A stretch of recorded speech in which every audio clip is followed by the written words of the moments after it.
السلام علیکم ورحمۃ اللہ وبرکاتہ۔ تمام ناظرین باوضو ہوں اور دعا گو ہوں کہ اللہ تعالیٰ تمام مسلمانوں کی پریشانیاں، مصیبتیں، آفتیں دور فرمائے۔ اللہ تبارک تعالیٰ جل شانہ کی ذات تمام غریب مسلمان ہوں یا غیر مسلم والدین،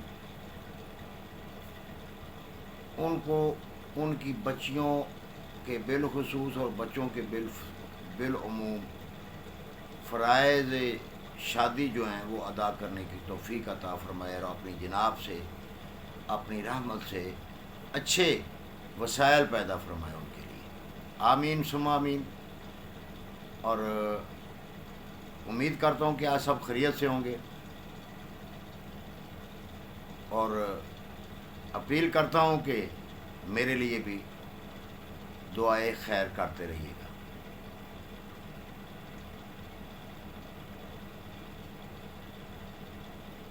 ایک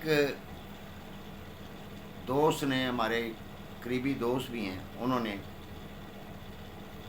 ایک پوسٹ لکھی کہ کیسا نظام ہے، جس کے خلاف درخواست دی جاتی ہے وہ اسی سے انکوائری کروائی جاتی ہے۔ تو یہ نظام ایسے ہی ہے۔ یہ 1982 میں کوئی فلڈ ریلیف فنڈ آیا تھا، جس کو پیورلی سیاسی بنیادوں پر تقسیم کیا گیا، اور جو متاثرین تھے ان کو کچھ نہ دیا گیا۔ میں گیا جا کے وہ ڈی سی صاحب سے گزارش کی کہ یہ زیادتی ہے۔ جو مستحقین ہیں، جدھر فلڈ آیا ہے، ان لوگوں کو پوچھا تک نہیں گیا، اور یہاں پہ کروڑوں روپے کا فنڈ جو ہے تقسیم کیا گیا ہے۔ یہ سراسر جو ہے، انہوں نے کہا جی ایسا ہوتا ہے، جس کی حکومت ہو وہ اپنی مرضی کرتے ہیں۔ میں نے کہا جی یہ تو پھر نہیں ہوگا، چلیں۔ خیر وہ توتکار کر کے میں چلا گیا ہائی کورٹ میں۔ اللہ انہیں سلامت رکھے، اگر زندہ ہیں تو، اگر فوت ہو گئے تو اللہ پاک انہیں غریق رحمت فرمائے۔ جسٹس راشد عزیز صاحب تھے، ان کے پاس ہماری ریٹ لگ گئی۔ ریٹ کو سماعت کرنے کے بعد جو حکم ہوا وہ یہ تھا کہ متعلقہ ڈی سی قصور جو ہے وہ اس مسئلے کی انکوائری کرے، اور عدالت کو بتائے کہ کیا کرپشن ہوئی ہے اس میں۔ تو مزے کی بات یہ تھی کہ جو الزام لہان تھے یا جو رسپونڈنٹس تھے، ان میں سرفہرست ڈی سی صاحب تھے۔ تو یہ نظام ہی کچھ ایسا ہے۔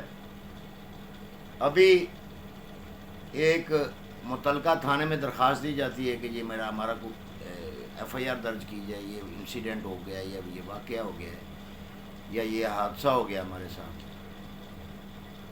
اگر وہ کنسرننگ ایس ایچ او ہے، جو متعلقہ ایس ایچ او ہے، وہ اگر نہیں اس کو مانے گا نا، تو پھر وہ ایف آئی آر نہیں ہوگی۔ اس ایف آئی آر کو کروانے کے لیے کیا ہوگا، پھر آپ جائیں گے جناب میری سیشن کورٹ میں، جا کے ریٹ کریں گے کہ جی ہمارے خلاف یہ میرے ساتھ سے یہ زیادتی ہوئی ہے، اور متعلقہ ایس ایچ او جو ہیں وہ میرا پرچہ نہیں درج کرتا۔ تو وہ عدالت کیا فیصلہ کرتی ہے کہ جی وہ ڈائریکٹ کر دیتی ہے ایس ایچ او کو کہ لک انٹو دی میٹر۔ اچھا، جو ایس ایچ او انکار کر چکا ہے ایف آئی آر درج کرنے سے، وہی اس میٹر کو دیکھے گا تو وہ کیا لکھے گا کہ یہ جی فیک واقعہ ہے، یہ کچھ نہیں ہوا جی، بس ٹھیک ہے۔ وہ اپنے کومنٹس لکھے گا۔ کومنٹس لکھنے کے بعد وہ بھیج دے گا جناب متعلقہ عدالت کو واپس کہ جی یہ جو ہے نا ساری فیک کارروائی، اور کسی کو انڈر پریشر کرنے کے لیے، کسی کو زیر بار کرنے کے لیے یہ سب کچھ کیا جا رہا ہے۔ تو یہ بھائی نظام کچھ اس قسم کا ہے، اور یہ چہرے بدلنے سے کبھی تبدیلی نہیں آئے گی، بلکہ چہرے تو وہی ہیں۔ جماعتیں بدلنے سے کبھی تبدیلی نہیں آئے گی، بدلا نہیں جائے گا۔ اگر بدلنا ہے تو اس نظام کو بدلنا ہوگا، اور یہ نظام بدلنے کے لیے آئین سازی کرنی ہوگی، اور جہاں آئین سازی ہوتی ہے وہاں کوئی ایک آدھی ویڈیو ایک دفعہ میں نے اپلوڈ ہوئی دیکھی تھی کہ جو ممبران ہیں پارلیمنٹس کے، خواہ وہ وفاقی پارلیمنٹ ہے یا صوبائی پارلیمنٹس ہیں، ان کے معزز ممبران باہر آتے ہیں تو ان سے وہ ایک آدمی پوچھ رہا ہوتا ہے کہ آج کون سا بل پیش ہوا جس پر آپ نے دستخط کیے ہیں، تو انہوں نے کہا جی یہ پتہ تو نہیں ہے مجھے بھی کون سا بل پاس ہوا ہے، البتہ میں نے دستخط کر دی۔ تو یہ آئین ساز اداروں میں جو ہوتا ہے یہ سلسلہ ہے، کیا ہوگا بھائی؟ اس سب کو، اس سارے نظام کو ہم نے مل کے بدلنا ہے۔ ابھی آپ ایک گاؤں میں پھر رہے ہیں، ایک دیہات میں پھر رہے ہیں، تو وہاں کے ماحول کو صاف رکھنے کے لیے جب تک وہاں کے رہائشی دیہاتی کوئی قدم نہیں اٹھائیں گے، وہ باہر سے کوئی آ کے نہیں اٹھائے گا۔ وہاں کے ماحول کو صاف ستھرا رکھنے میں جب وہ متعلقہ دیہات کے لوگ ہی کچھ نہ کچھ نہیں کریں گے تو وہ کچھ نہیں باہر سے ہوگا۔ اگر ایک آدمی اپنے گھر کو بناتا ہے، وہ وہاں پہ 10 15 20 25 لاکھ کی کوٹھی بنا دیتا ہے یا کوئی ڈیرا بنا دیتا ہے، تو اس کی کوشش ہوتی ہے یہ سارا کچھ تو ہو گیا، جو اس کا گندا پانی ہے، جو اس کا مطلب ویسٹ پانی ہے، وہ سارا بے شک سڑک میں، بھلے گلی میں کھڑا ہو جائے، سڑک میں کھڑا ہو جائے، مجھے پرواہ کوئی نہیں ہے، لیکن میرا گھر جو ہے نا وہ اوپر ہونا چاہیے، اونچا ہونا چاہیے، اور وہاں پہ جو ہے نا وہ اس میں سلیب بھی بننی چاہیے، وہ سلوپ بھی ہو، اور وہ ایسے بڑے مزے سے جائیں اور آئیں، نکلیں گھر سے، سڑک پر چڑھ جائیں، اور بے شک دروازے کے سامنے وہی پانی گندا جو ہے نا وہ اس میں سے گزرنا پڑے۔ اس چیز کا احساس کوئی نہیں کرتا۔ میں اللہ نے مجھے توفیق دی ہے، یہ بار بار میں اس کا اشتہار نہیں بننا چاہتا یا بنانا نہیں چاہتا۔ اللہ پاک میرے اس نیک مقصد کو قبول فرمائے اور اللہ پاک اس کا مجھے اجر دے۔ وہ درخت لگانے کی مہم جو چلی تھی، وہ میں نے پودے لگائے ہیں، تو وہاں پہ ایک بچے جو تھے وہ کرکٹ کھیلتے تھے، جو اب بھی کھیلتے ہیں۔ ان کی میں نے انتہائی مطلب بالکل اپنے آپ کو زیرو کر کے ان کی منت سماجت کی ہے کہ آپ میں سے کوئی میرا پوتا ہے، کوئی نواسا ہے، کوئی میرا بھتیجا ہے، کوئی بھانجا ہے، کوئی بھائی ہے، تو آپ ایسا کریں کہ کرکٹ کھیلنا چھوڑیں، یہاں پر نہ کھیلیں، پودے ٹوٹتے ہیں، اس کا کوئی متبادل سوچ لیں۔ انہوں نے کہا جی آپ ہمیں جگہ دیں تو پھر ہم یہاں نہیں کھیلتے۔ انہیں بتایا گیا ہے کہ جب گاؤں استعمال میں تھا اس وقت 2 ایکڑ اراضی جو ہے نا وہ اسکول کے لیے چھوڑی گئی تھی، اسکول جو ہے وہ اس جگہ پر نہیں، کسی دوسری جگہ پر بن گیا۔ وہ 2 ایکڑ اراضی جو ہے نا وہ کسی محکمے کے نام ٹرانسفر نہیں ہے، لیکن وہ گاؤں کے آسائش کے لیے چھوڑی ہوئی ہے۔ وہاں پہ جا کے آپ ہمیں جی نکال کے دیں، آپ ہمیں تلاش کر کے دیں، آپ ہمیں دکھائیں، وہاں پر کھڑے ہو کر ہمیں پچ بنوائیں اور وہاں پر کھڑے ہو کر ہمیں کھلائیں، تب ہم ادھر سے بس کریں گے۔ میں نے کہا جی ٹھیک ہے، میں وہ بھی کوشش آپ کے ساتھ کروں گا۔ تو ایسے مسائل ہوتے ہیں جب کوئی آپ اچھائی کی طرف کوئی قدم اٹھانا چاہو گے نا، تو اس میں رکاوٹیں میرے دوست آتی ہیں۔ اسے اللہ سے دعا کیجیے گا کہ ایسی رکاوٹیں اللہ پاک دور کرے، ایسی آزمائشیں اللہ دور کرے، اور آپ ایسے کرتے جائیں، نیک کام کرتے جائیں، اچھے کام کرتے جائیں، اللہ اس کا اجر دے گا اور اللہ بہتر جانتا ہے۔ تو دوستو، نظام بھی بدلنا ہے، اور جو اس نظام میں موجودہ خامیاں ہیں ان کو بھی دور کرنا ہے، اور جو موجودہ گورنمنٹ نے مسائل کھڑے کر دیے ہیں، یہ پہلے کسان کوئی ڈائریکٹ انڈائریکٹ 32 یا 34 ٹیکس ادا کر رہا ہے، ابھی اس پر ایک ٹیکس اور نافذ ہو گیا ہے، وہ ہے زرعی ٹیکس۔ وہ بھی FBR نے مسلط کر دیا ہے گورنمنٹ پر، یہ ضلعی گورنمنٹ پر یا پنجاب گورنمنٹ پر کہ آپ یہ بھی جو ہے نا یہ اپنا ٹیکس بھی وصول کریں۔ مجھے سمجھ نہیں آ رہی کیا ہونا ہے۔ زرعی ٹیکس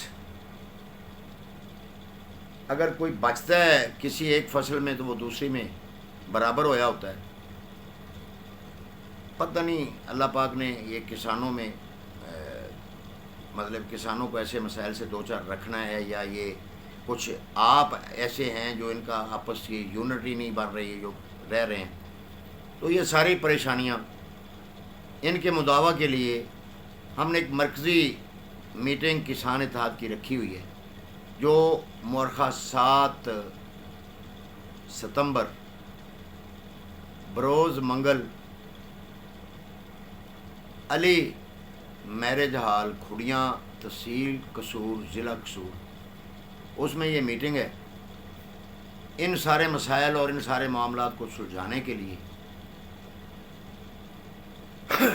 اس میں میں گزارش کروں گا اس ویڈیو کی وساطت سے، اس ویلاگ کی وساطت سے، کہ تمام مرکزی، صوبائی، ڈویژنل، ضلعی اور تحصیل عہدیداران وہ شرکت ضرور فرمائیں. 1 بجے کا ٹائم ہے اور 1 بجے سے لے کے 4 بجے تک 3 گھنٹے یہ کورم چلے گا. اس کے بعد کوئی مخصوص میٹنگ ہے جو صرف مرکزی قائدین اور ضلعی صدور کریں گے، باقی کے دوستوں کو چھٹی مل جائے گی. تو وہ ذرا انڈور ہوگی، اس میں کوئی سیریس قسم کے بھی فیصلے ہوتے ہیں جنہیں سر عام نہیں واضح کیا جاتا. تو اس میٹنگ میں تمام کسان اتحاد راؤ طارق اشفاق کے عہدیداران سے میری اپیل ہے کہ وہ آ کر شرکت کریں، اور انشاءاللہ ایسی میٹنگز کے بعد کوئی نہ کوئی ایسا لائحہ عمل بھی وضع کریں گے. اس میٹنگ کے بعد کا لائحہ عمل بھی طے کریں گے اور اس پر عمل درآمد بھی ہوگا انشاءاللہ العزیز بفضل خدا. تو آپ سب سے میری گزارش ہے کہ آپ تشریف لائیے گا اور اپنی قیمتی آراء سے ہمیں بھی مستفید فرمائیے گا. اگر کوئی دوست چاہتا ہے کوئی کہ اس چینل کو سبسکرائب کر دے تو موسٹ ویلکم وہ اسے سبسکرائب کرے، موسٹ ویلکم اسے سبسکرائب کرے، اور بیل آئیکن کو بھی دبا دیں. جب کوئی ایسی اہم ہوتی ہیں فنکشنز وغیرہ ایکٹیویٹیز، وہ آپ کو مطلع ہوتی رہیں گی، آپ کو پتہ چلتا رہے گا. میں اس دعا کے ساتھ کہ اللہ پاک آپ سب کو اپنی حفظ و امان میں رکھے، پھر آپ سے اجازت چاہوں گا. اور پھر دوبارہ میں پھر گزارش کروں گا کہ دعا جو ہے وہ تقدیر کو بناتی ہے اور مصیبتوں کو ٹالتی ہے. آپ ایسی دعا میرے لیے بھی کیجئے گا کہ اللہ تعالیٰ مجھے دنیا میں اور آخرت میں ایمان نصیب فرمائے. ایمان کی دولت سے بڑھ کر کوئی دولت نہیں، باقی سب کچھ دنیا میں رہ جانا ہے. اور اللہ تعالیٰ مجھے اچھا کرنے کی توفیق عطا فرماتا رہے اور میں کرتا رہوں. وما علینا الا البلاغ المبین. خدا حافظ.